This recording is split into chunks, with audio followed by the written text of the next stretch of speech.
Welcome to Sahana kitchen. இன்றைக்கி நம்ம பார்க்க போகிறது பானி பூரி. அதுக்கு ஒரு புதினா சட்னி, இனிப்பு சட்னி, உருளைக்கிழங்கு மசால் எல்லாம் எப்படி செய்யலான்னு பார்க்கலாம். பானி பூரி செய்கிறதுக்கு ஃபஸ்ட்டு ஒரு அகலமான பாத்திரத்தில் 1 கப் ரவை போட்டுக்கலாம். 3 ஸ்பூன் கோதுமை மாவு சேர்த்துக்கலாம். தேவையான அளவு உப்பு சேர்த்துக்கலாம். ஒரு பிஞ்ச் பேக்கிங் சோடா சேர்த்துக்கலாம். எல்லாம் சேர்த்து நல்லா மிக்ஸ் பண்ணிக்கலாம். அதில் 1 ஸ்பூன் எண்ணெய் விட்டு மறுபடியும் நல்லா மிக்ஸ் பண்ணிக்கலாம்.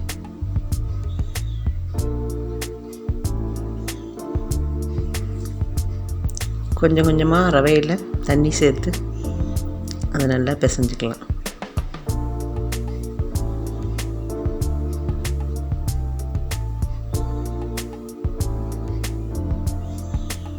மாவு தண்ணியாக ஏறக்கூடாது, நல்லா டைட்டாக பிசைஞ்சிக்கலாம்.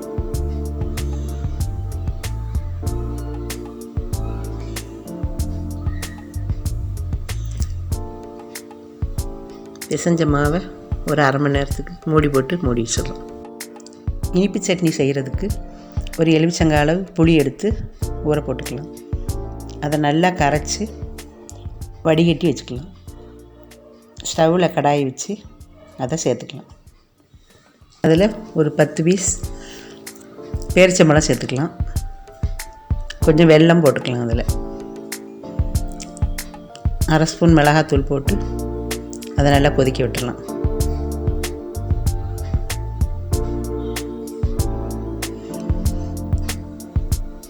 எல்லாம் நல்லா வெந்து வந்ததும் அதை இறக்கி வச்சிடலாம். அதை ஒரு மிக்ஸி ஜாரில் போட்டு மையாக அரைச்சிட்டு வந்துடலாம். இப்போ இனிப்பு சட்னி ரெடி ஆயிடுச்சு.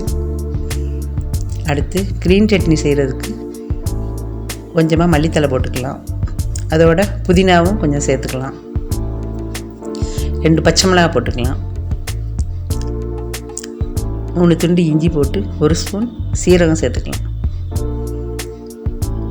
அதையும் நல்லா மையாக அரைச்சிட்டு வந்துடலாம்.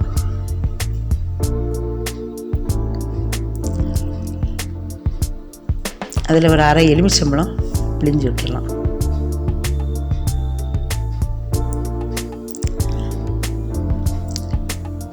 க்ரீன் சட்னியில் தேவையான அளவு உப்பு சேர்த்து தண்ணி வேணாலும் கொஞ்சம் அதிகமாக சேர்த்துக்கலாம்.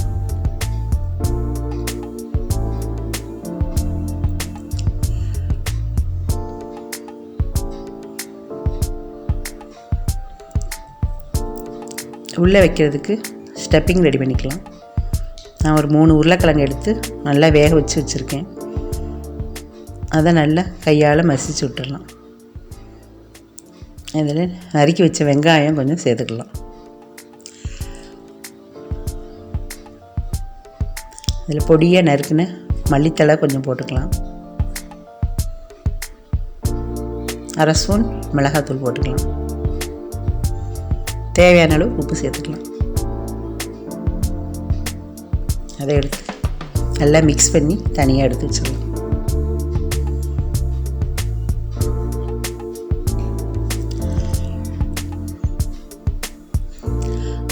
மறுபடியும் மாவை எடுத்து நல்லா பிசைஞ்சிக்கலாம்.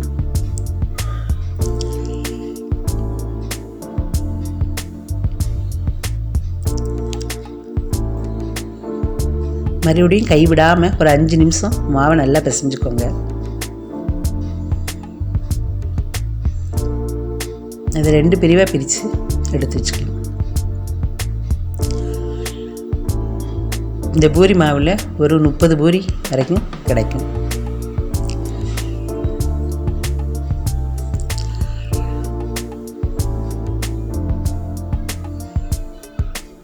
மாவு தேய்க்கிறதுக்கு கொஞ்சமாக வரமாவு தூவி அதை நல்லா தேய்ச்சிக்கலாம்.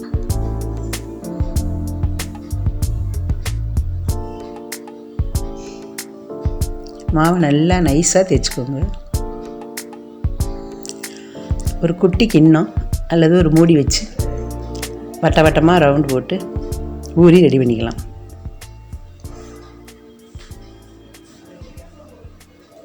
அப்படியே எல்லா மாவையும் பூரியாக ரெடி பண்ணி வச்சுக்கோங்க.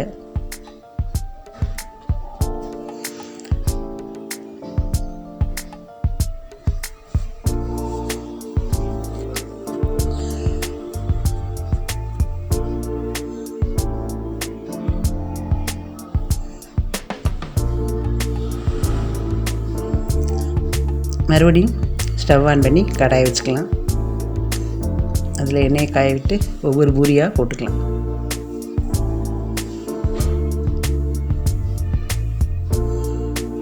பூரி நல்லா உப்பி வரணும்.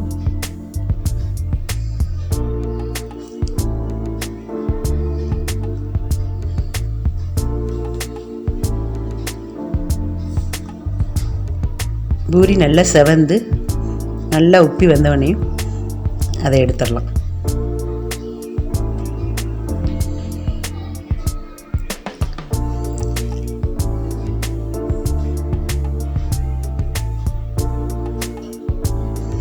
அப்படியே எல்லா பூரியும் செஞ்சு எடுத்துக்கலாம்.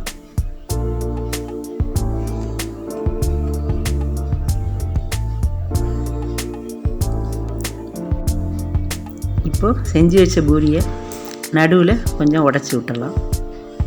அதில் 1 ஸ்பூன் உருளைக்கிழங்கு மசாலா வச்சு,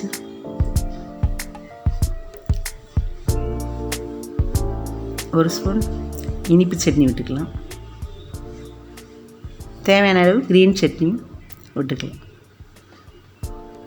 இப்போது குழந்தைகளுக்கு பிடிச்ச பானிபூரி ரெடி ஆயிடுச்சு.